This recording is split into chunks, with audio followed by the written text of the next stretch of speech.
Hello Jain साथियों, आज इस क्लास में हम लोग साइंस के मोस्ट इम्पोर्टेंट प्रश्न को देखने वाले हैं जो आप लोगों का जो कि प्रश्न पूछे गए हैं और पूछे जाने वाले प्रश्न हैं। ठीक है, तो जितना भी प्रश्न कराया जाएगा सारे प्रश्न को आप लोग हमारे साथ याद करते हुए चलिएगा और एक एक प्रश्न को याद कर लेना है बिल्कुल अच्छे से। मोस्ट इंपॉर्टेंट प्रश्न है। ठीक है, तो चलिए बिना टाइम वेस्ट किए हम लोग बढ़ते हैं पहले प्रश्न की और आज के इस प्रश्न को देखते हैं। पहला प्रश्न यहाँ पर ध्यान से देखेंगे और सभी लोग याद कर लीजिएगा, एक एक प्रश्न को बिल्कुल याद करते हुए चलना है सभी लोगों को। ठीक है ना, देखिए पहला प्रश्न यहाँ पर क्या बोला जा रहा है, ध्यान से देखेंगे कि अम्ल और क्षार मिलकर क्या बनाता है। अम्ल और क्षार मिलकर क्या बनाता है, देखिए अम्ल और क्षार मिलकर ना लवण बनाता है। क्या बनाता है, तो अम्ल और क्षार के मिलने से लवण बनता है।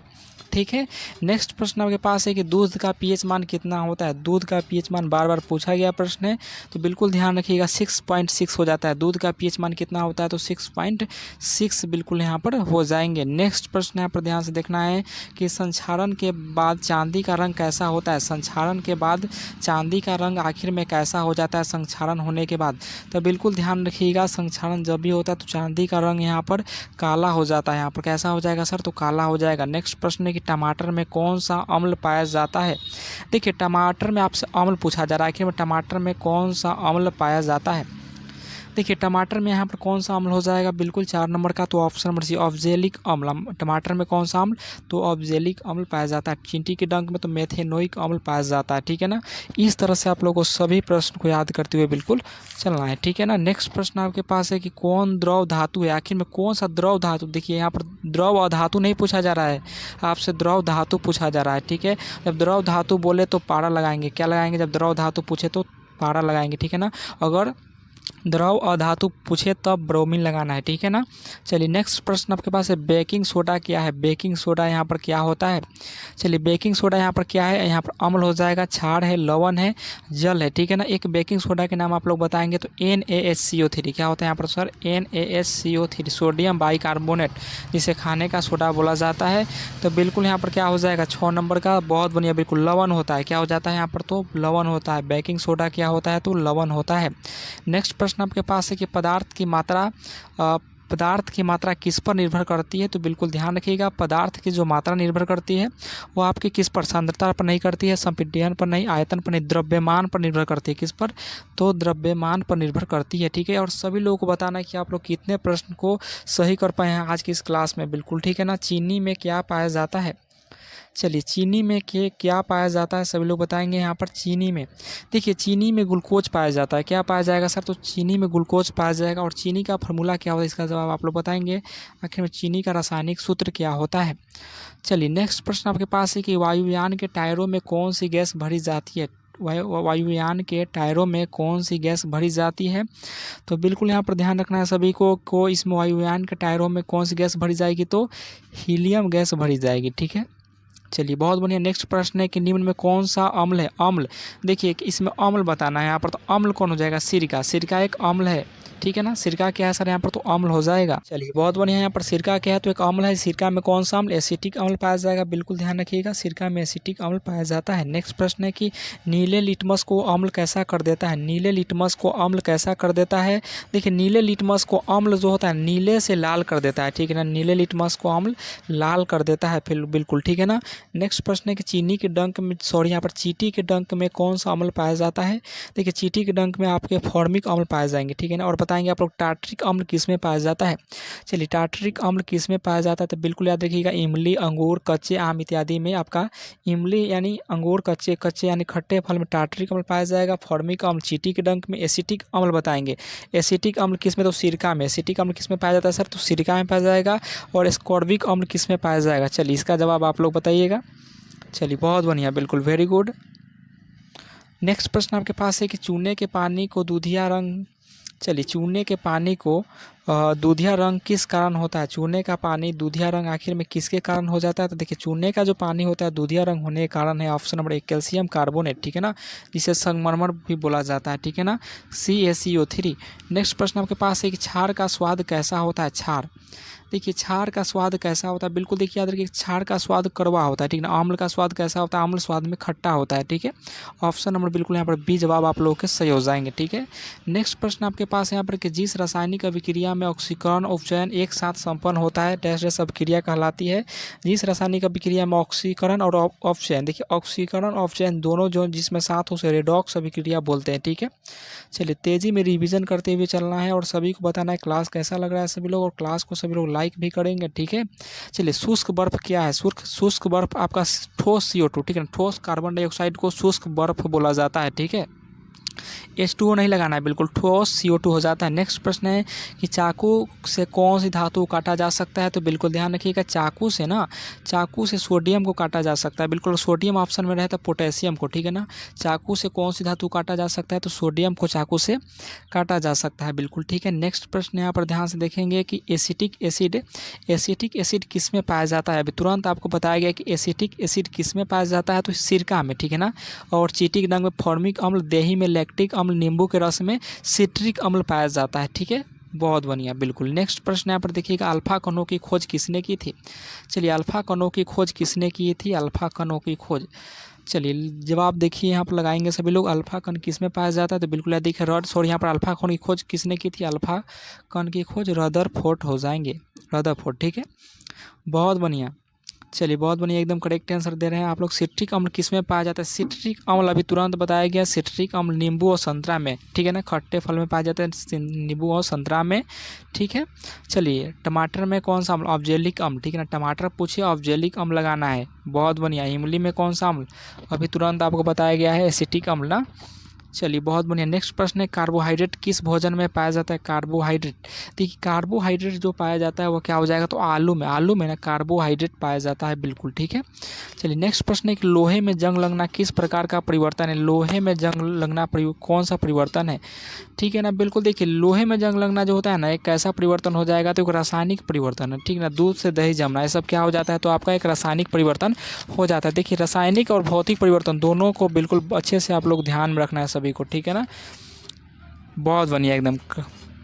चलिए देखिए यहाँ पर ध्यान रखिएगा सभी लोग, जैसे मोमबत्ती का जलना, दूध का स्कंदन, खाना पकाना, लोहे में जंग लगना, दहन, ये सब आपका क्या हो जाता है, तो रासायनिक परिवर्तन हो जाता है। वही और भौतिक परिवर्तन तो पानी का जमकर बर्फ बनना, चीनी का पानी में घुलना, दही से मक्खन निकालना, दूध क्रीम अलग करना, ठीक है ना। लेकिन दूध से दही जमना एक रासायनिक परिवर्तन है, ठीक है, याद रखिएगा। लेकिन वही दूध क्रीम अलग करना ये आपका भौतिक परिवर्तन है। चाहे दही से मक्खन निकालना ये भी आपका भौतिक परिवर्तन है, ठीक है। इस सब बात को ध्यान में रखना, इससे एक प्रश्न आपके फिक्स ही रहेंगे, ठीक है। नेक्स्ट प्रश्न है फलों का पकना कौन सा परिवर्तन है, फलों का पकना। देखिए फल जब पक जाता है तो उसका सब चीज़ उसका बदल जाता है, ठीक है ना। बिल्कुल यहाँ पर उसको मूल अवस्था में फिर से नहीं लाया जा सकता है, ठीक है ना। तो 23 नंबर के यहाँ पर क्या हो जाएगा, रासायनिक परिवर्तन हो जाएगा, बिल्कुल ठीक है। चलिए नेक्स्ट प्रश्न है कि इमली में कौन सा अम्ल पाया जाता है, तो इमली में आपका कौन सा अम्ल पाया जाएगा, तो टार्टरिक अम्ल पाया जाएगा, ठीक है ना। परमाणु नाभिक किसने खोजा था, परमाणु की नाभिक रदरफोर्ड, ठीक है ना। अल्फा कण घाती किए हुए थे तो उससे एक उनको न्यूक्लियस मिला, ठीक है ना।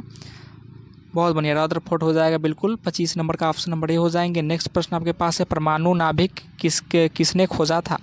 चलिए तुरंत आपको अभी बताया गया है कि परमाणु नाभिक की खोज किसने किया था, तो बिल्कुल ध्यान रखना है। 25 नंबर का आपका करेक्ट आंसर रदरफोर्ड हो जाएंगे। नेक्स्ट प्रश्न है एटम के न्यूट्रॉन, सॉरी यहाँ पर एटम यानी परमाणु के न्यूट्रॉन की खोज किसने की थी, यानी न्यूट्रॉन की खोज पूछा जा रहा है कि परमाणु में न्यूट्रॉन की खोज किसने की थी, तो बिल्कुल यहाँ पर न्यूट्रॉन, ठीक है ना। क्या हो जाएंगे, चैडविक, ठीक है ना, चैडविक जी हो जाएंगे, बिल्कुल यहाँ पर चैडविक हो जाएंगे। नेक्स्ट प्रश्न आप लोग इलेक्ट्रॉन का कौन किया था, इलेक्ट्रॉन का यहाँ पर थॉमसन किए थे, ठीक है ना। इलेक्ट्रॉन का थॉमसन, बिल्कुल ध्यान रखिएगा। नेक्स्ट प्रश्न है सर्वाधिक कठोर तत्व निम्न में से कौन है, सर्वाधिक कठोर तत्व निम्न में से कौन है, तो 27 नंबर का ऑप्शन नंबर ए हो जाएगा हीरा। हीरा जो होता है ना सबसे कठोर तत्व है, ठीक है, बिल्कुल। नेक्स्ट प्रश्न है कि सबसे भारी प्राकृतिक तत्व कौन है, सबसे भारी प्राकृतिक तत्व कौन हो जाएगा यहाँ पर, तो ऑप्शन नंबर ए हो जाएगा यूरेनियम। यूरेनियम क्या हो जाएगा, तो सबसे भारी प्राकृतिक। चलिए बिल्कुल बहुत बढ़िया, बिल्कुल। नेक्स्ट प्रश्न है कि समुद्र के जल का शोधन करने के लिए प्रयोग किए जाने वाले भौतिक प्रणाली है, समुद्र के जल को शोधन करने के लिए कि कौन सी भौतिक प्रणाली का प्रयोग किया जाता है, तो समुद्र के शोधन के लिए यहाँ पर फिल्टरन का प्रयोग किया जाता है। नेक्स्ट प्रश्न आपके पास यहाँ पर है कि ओजोन परत का अवक्षय मुख्यतः किस कारण से होता है, चलिए यहाँ पर बताएंगे ओजोन परत का अवक्षय मुख्यतः किस कारण से होता है, तो 30 नंबर का ऑप्शन नंबर क्या लगाएंगे, क्लोरोफ्लोरोकार्बन CFC। क्या हो जाएगा यहाँ पर, तो क्लोरोफ्लोरोकार्बन कहने का मतलब होता है CFC क्लोरोफ्लोरोकार्बन। शुद्ध सोना कितने कैरेट होता है, चलिए शुद्ध सोना कितने कैरेट होता है, तो बिल्कुल याद रखिएगा शुद्ध कौन सोना ना, बहुत बढ़िया, बिल्कुल वेरी गुड, 24 कैरेट सोना होता है, ठीक है ना। चलिए नेक्स्ट प्रश्न लेंगे, शुद्ध सोना 24 कैरेट का सोना आपको नहीं मिलता है, ठीक है ना, 24 कैरेट शुद्ध नहीं बनाया जाता, 22 कैरेट 18 कैरेट का सोना, इस तरह से। चलिए बिल्कुल यहाँ पर ध्यान रखिएगा, प्लास्टर ऑफ पेरिस का रासायनिक रूप क्या है, प्लास्टर ऑफ पेरिस का रासायनिक रूप, तो बिल्कुल ध्यान रखेंगे सभी लोग, कैल्शियम सल्फेट, ठीक है ना, सॉरी यहाँ पर कैल्शियम सल्फेट नहीं, calcium carbonate. Plaster of Paris यानी संगमरमर का रासायनिक सूत्र कैल्शियम कार्बोनेट CaCO3। पीतल निम्न की मिश्र धातु है, पीतल आखिर में निम्नलिखित में किसका मिश्र धातु है, तो यहाँ पर हो जाएगा तांबा व जस्ता, ठीक है ना, तांबा और जस्ता का मिश्र धातु हो जाएगा, ठीक है, बहुत बढ़िया। सॉरी यहाँ पर देखिए ध्यान से, अब आगे प्रश्न, पानी का शुद्धतम रूप क्या है, पानी का शुद्धतम रूप क्या होता है, देखिए पानी का जो शुद्धतम रूप हो जाएगा यहाँ पर बिल्कुल वर्षा की पानी को शुद्ध बोला जाता है, समुद्र की जल, नदी का जल, नल का पानी नहीं, वर्षा की पानी। सामान्यतः गुब्बारे में कौन सी गैस भरी जाती है, देखिए गुब्बारा में ना, देखिए गुब्बारे में हीलियम गैस भरी जाती है, गुब्बारे में हीलियम गैस भरी जाती है। नेक्स्ट प्रश्न, आंसू गैस है, आंसू गैस आखिर में क्या होता है, आंसू गैस, चलिए आंसू गैस क्या हो जाएगा 36 नंबर का, तो अमोनिया, आंसू गैस में अमोनिया होता है, ठीक है ना, NH3, ठीक है ना, NH3। नेक्स्ट प्रश्न है, गोबर गैस का मुख्य तत्व होता है, बिल्कुल बिहार बोर्ड का तो फेमस क्वेश्चन है, ठीक है ना, बिल्कुल बार बार पूछा जाता है, गोबर गैस का मुख्य तत्व होता है, तो गोबर गैस का मुख्य तत्व यहाँ पर क्या हो जाएगा, तो ऑप्शन नंबर हो जाएगा मेथेन, ठीक है ना, CH4, ठीक है, मेथेन हो जाता है बिल्कुल। चलिए गोबर गैस पूछे, ठीक है ना, बिल्कुल यहाँ पर तो मेथेन लगाना। अगला प्रश्न है, इंडियन गैस LPG का मिश्रण है, इंडियन गैस यानी LPG में किस किस के मिलने से बनता है, तो देखिए 38 नंबर का जो राइट आंसर निकलने वाला है ब्यूटेन और प्रोपेन, ठीक है ना, ब्यूटेन और प्रोपेन। नेक्स्ट प्रश्न है कि स्वचालित वाहनों, चलिए स्वचालित वाहनों में प्रदूषण नियंत्रण हेतु प्रयुक्त CNG का मुख्य उपस्थिति है, देखिए स्वचालित वाहनों में प्रदूषण नियंत्रण यानी प्रदूषण को नियंत्रण हेतु CNG में मुख्य कौन सा उपस्थित रहता है, तो यहाँ पर हो जाएगा CH4 मेथेन, CH4, ठीक है।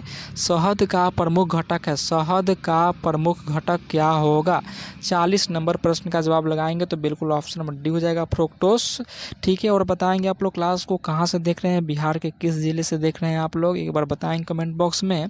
और आप लोग का एग्ज़ाम कब से है, आप लोग का एग्ज़ाम किस डेट को पढ़ रहा है। यूरिया में नाइट्रोजन का प्रतिशत होता है, यूरिया में नाइट्रोजन का प्रतिशत कितना होता है, चलिए 41 नंबर का ऑप्शन नंबर बिल्कुल 40%, ठीक है ना। यूरिया खोज किसने, तो ओहलर ने किए थे, बिल्कुल। यूरिया में नाइट्रोजन की प्रतिशत कितना होता है, तो 46%, ठीक है। नेक्स्ट प्रश्न एक निम्नलिखित में से किस एक को स्ट्रेंजर गैस भी कहते हैं। चलिए 42 नंबर प्रश्न के यहाँ पर राइट आंसर क्या हो जाएंगे, तो ऑप्शन नंबर बिल्कुल यहाँ पर स्ट्रेंजर गैस भी किसे कहते हैं, निम्नलिखित में किस गैस को स्ट्रेंजर गैस, तो जिनॉन को यहाँ पर स्ट्रेंजर गैस के भी नाम से जाना जाता है। नेक्स्ट प्रश्न एक निम्नलिखित में से किसे भविष्य की धातु कहा जाता है, निम्नलिखित में कौन ऐसा धातु है जिसे भविष्य का धातु कहा जाता है। देखिए भविष्य का धातु यहाँ पर जो हो जाएंगे राइट आंसर 43 नंबर का, बहुत बढ़िया 43 नंबर का यहाँ पर ऑप्शन नंबर सी टाइटेनियम को भविष्य का धातु बोला जाता है, ठीक है ना। टाइटेनियम ऑप्शन के अनुसार टाइटेनियम इसे बिल्कुल करेक्ट आंसर हो जाएंगे। नेक्स्ट प्रश्न है यहाँ पर कि रासायनिक दृष्टि से सिंदूर है, सिंदूर आखिर में क्या होता है, सिंदूर का यहाँ पर फार्मूला बताना, इस तरह से इसका नाम बताना, रासायनिक नाम, तो 44 नंबर का, बहुत बढ़िया। कैल्शियम कार्बोनेट नहीं होता है, पोटेशियम नाइट्रेट नहीं होता है। चलिए बिल्कुल यहाँ पर क्या हो जाएगा, तो मर्क्यूरी सल्फाइड होता है, मर्क्यूरिक सल्फाइड होता है सिंदूर, ठीक है ना, मर्क्यूरिक सल्फाइड, बहुत बढ़िया। नेक्स्ट प्रश्न आपके पास है कि लिथियम का परमाणु क्रमांक क्या है, लिथियम का आखिर में परमाणु संख्या क्या होता है। चलिए लिथियम का परमाणु क्रमांक कितना होता है, बहुत बढ़िया, हाइड्रोजन हीलियम लिथियम यानी 3, ठीक है ना, हाइड्रोजन हीलियम लिथियम यानी 3 हो जाएगा। लिखने वाला पेंसिल का प्रयोग किया जाता है। चलिए लिखने वाला जो पेंसिल होता है उसमें किसका प्रयोग किया जाता है, बहुत बढ़िया, यहाँ पर ग्रेफाइट का प्रयोग होता है। लिखने वाला पेंसिल में ग्रेफाइट का प्रयोग किया जाता है, ठीक है ना, और स्कंदक के रूप में भी ग्रेफाइट का प्रयोग किया जाता है, ठीक है ना। चलिए नेक्स्ट प्रश्न यहाँ पर कि ऑटोमोबाइल बैटरी में कौन सा अम्ल प्रयोग किया जाता है। देखिए ऑटोमोबाइल बैटरी में जो प्रयोग किया जाता है वो आपका सल्फ्यूरिक अम्ल H2SO4 का प्रयोग किया जाता है, ठीक है। नेक्स्ट प्रश्न है कि बॉक्साइट किस धातु का अयस्क है, बॉक्साइट, देखिए बॉक्साइट जो अयस्क है वो एल्युमिनियम का अयस्क होता है, ठीक है ना। बॉक्साइट जो है किसका अयस्क है सर, तो एल्युमिनियम का अयस्क होता है। जंग लगने पर लोहे का भार क्या होता है। मोस्ट इंपॉर्टेंट प्रश्न है और समझने वाला प्रश्न है। आखिर में जब लोहे पर जंग लग जाएगा तो क्या उसका भार बढ़ता है, घटता है, वही रहता है, अनिश्चित रहता है। देखिए जब भी लोहे पर जंग लगेगा ना तो उसका भार बढ़ जाता है, ठीक है ना, बढ़ जाता है। नेक्स्ट प्रश्न है कीट दंश से होने वाली खुजली किसके कारण होता है। कीट दंश से होने वाली खुजली किसके कारण होता है, तो 50 नंबर का बिल्कुल ऑप्शन नंबर ये हो जाएंगे, फॉर्मिक अम्ल के कारण, फॉर्मिक अम्ल के कारण। चलिए कौन सी गैस नोबेल गैस कहलाती है, कौन सा गैस है जो कि नोबेल गैस कहलाती है, कौन सी गैस है जो कि नोबेल गैस कहलाती है, तो 51 नंबर का ऑप्शन नंबर सी हो जाएगा। हीलियम गैस को नोबेल गैस के नाम से जानते हैं। सिरका का रासायनिक नाम क्या है, देखिए सिरका, चलिए सिरका का रासायनिक नाम यहाँ पर क्या हो जाएगा, तो एसिटिक अम्ल, एसिटिक अम्ल। नेक्स्ट प्रश्न आपके पास है कि RDX आविष्कृत हुआ है, RDX आविष्कृत हुआ है, यहाँ पर क्या हो जाएगा 53 नंबर का, तो ऑप्शन नंबर डी हो जाएगा, हैनिंग के द्वारा, ठीक है ना, हैनिंग के द्वारा। नेक्स्ट प्रश्न है अल्फा और बीटा किरणों की खोज किसने की, मोस्ट इंपॉर्टेंट प्रश्न, अल्फा और बीटा किरणों की खोज किसने की थी, तो रदरफोर्ड जी किए थे। नेक्स्ट प्रश्न है कि अणु बम का आविष्कार किसने किया था, अणु बम। चलिए अब बताइए आप लोग कि अणु बम का आविष्कार किसने किया था, तो ऑटो हॉर्न के द्वारा किया गया था, बिल्कुल ठीक है। नेक्स्ट प्रश्न 56 नंबर की परमाणु का संगठन करने वाले 3 मौलिक कण है। देखिए परमाणु में क्या कहा जाता है, पाया जाता है, तो परमाणु में पाया जाता है आपका इलेक्ट्रॉन, प्रोटॉन, न्यूट्रॉन, ठीक है ना। क्या हो जाएगा electron, proton, neutron, proton, electron, neutron, option number C में है, ठीक है। नेक्स्ट प्रश्न है कि रेडियोधर्मी पदार्थ उत्सर्जित होता है, आखिर में रेडियोधर्मी पदार्थ किससे उत्सर्जित होता है। चलिए रेडियोधर्मी पदार्थ किससे उत्सर्जित होता है, उपयुक्त सभी अल्फा कण से भी, बीटा कण से भी और गामा किरण से भी उत्सर्जित होता है। नेक्स्ट प्रश्न आप लोग देखिएगा ध्यान से कि निम्नलिखित में किसकी मात्रा अम्ल वर्षा में सबसे अधिक होती है, आखिर में अम्ल वर्षा में किसकी मात्रा सबसे अधिक होती है। चलिए यहाँ पर आपको बताना है कि अम्ल वर्षा में किसकी मात्रा सबसे अधिक होती है, तो बिल्कुल याद ध्यान रखिएगा अम्ल वर्षा में सल्फ्यूरिक अम्ल की मात्रा सबसे अधिक होती है, ठीक है। 59 नंबर प्लास्टर ऑफ पेरिस बना होता है, तो बिल्कुल याद रखिएगा प्लास्टर ऑफ पेरिस किसका बना होता है, तो बहुत बढ़िया जिप्सम का बना होता है। प्लास्टर ऑफ पेरिस किसका बना होता है, तो जिप्सम का बना होता है। नेक्स्ट प्रश्न आपके पास है कि हीटर की कुंडली किससे बनी होती है, हीटर की कुंडली किससे बनी होती है, तो बिल्कुल हो जाएगा नाइक्रोम से। किससे बनी होती है, तो नाइक्रोम से। नेक्स्ट प्रश्न है ग्लूकोज का सूत्र होता है, देखिए ग्लूकोज का सूत्र होता है C6H12, क्या हो जाएगा बिल्कुल यहाँ पर बताइएगा जवाब, 61 नंबर का जवाब लगाना है, बहुत बढ़िया 61 नंबर का जवाब ऑप्शन नंबर सी लगाना है, C6H12O6, ठीक है ना। और चीनी का क्या होता है C6H22O11, ठीक है ना, C6H22O11 हो जाता है चीनी का, और यहाँ पर ग्लूकोज का आपका ऑप्शन नंबर सी हो जाएगा, ठीक है। निम्न में कौन सा पदार्थ साबुन बनाने में प्रयोग होता है, निम्न में कौन सा पदार्थ है जो साबुन बनाने में प्रयोग होता है।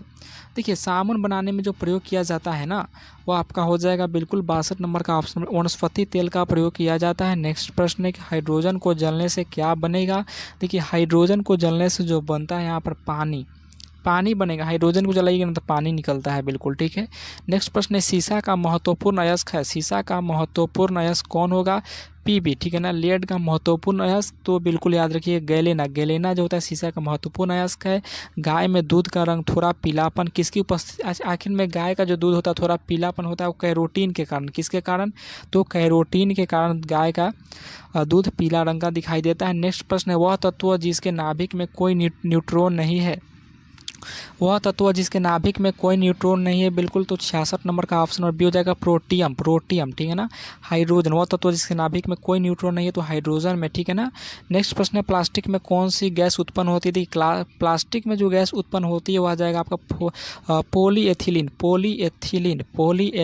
आग बुझाने में काम आने वाली गैस है, आग बुझाने में काम आने वाली गैस यहाँ पर क्या हो जाएगा 68 नंबर का, तो ऑप्शन नंबर सी हो जाएगा कार्बन डाइऑक्साइड। आग को बुझाने के लिए कार्बन डाइऑक्साइड का प्रयोग किया जाता है। नेक्स्ट प्रश्न है माचिस में कौन सा पदार्थ उपयोग किया जाता है, देखिए माचिस में का जो वहाँ पर बना हुआ रहता है उसमें कौन सा पदार्थ उपयोग किया जाता है, तो ठीक है बिल्कुल यहाँ पर 69 नंबर का ऑप्शन नंबर डी लाल फास्फोरस, ठीक है ना, लाल फास्फोरस रहता है।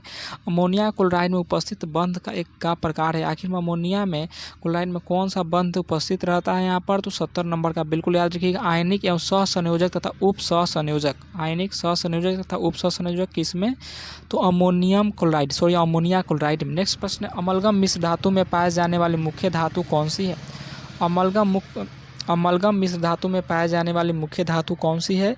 तो यहाँ पर 71 नंबर का जवाब यहाँ पर क्या होना चाहिए? लगाएंगे जवाब बहुत बढ़िया। यहाँ पर 71 नंबर का जवाब बढ़िया, बिल्कुल पारा आ रहा है जवाब, बिल्कुल ठीक है ना। पारा यानी Hg, इसका परमाणु संख्या 80 होता है ना। चलिए, पोटेशियम क्लोराइड का रासायनिक सूत्र क्या है? पोटेशियम क्लोराइड यानी KCl, पोटेशियम क्लोराइड यानी KCl, ठीक है, बहुत बढ़िया, ठीक है ना। देखिए यहाँ पर काफ़ी बच्चे गलती क्या करेंगे, आप लोग PCl, पोटेशियम, P से पोटेशियम क्लोराइड याद कर लेते, जो कि बिल्कुल गलत है। KCl होता है, ठीक है ना। पोटेशियम की रासायनिक, बिल्कुल उसका क्या हो जाता है, पोटेशियम का क्या हो जाता है उसका संकेत, और उसका परमाणु संख्या 19 होता है। नेक्स्ट प्रश्न है, रेडियोधर्मी तत्व डैश डैश उत्सर्जित करता है।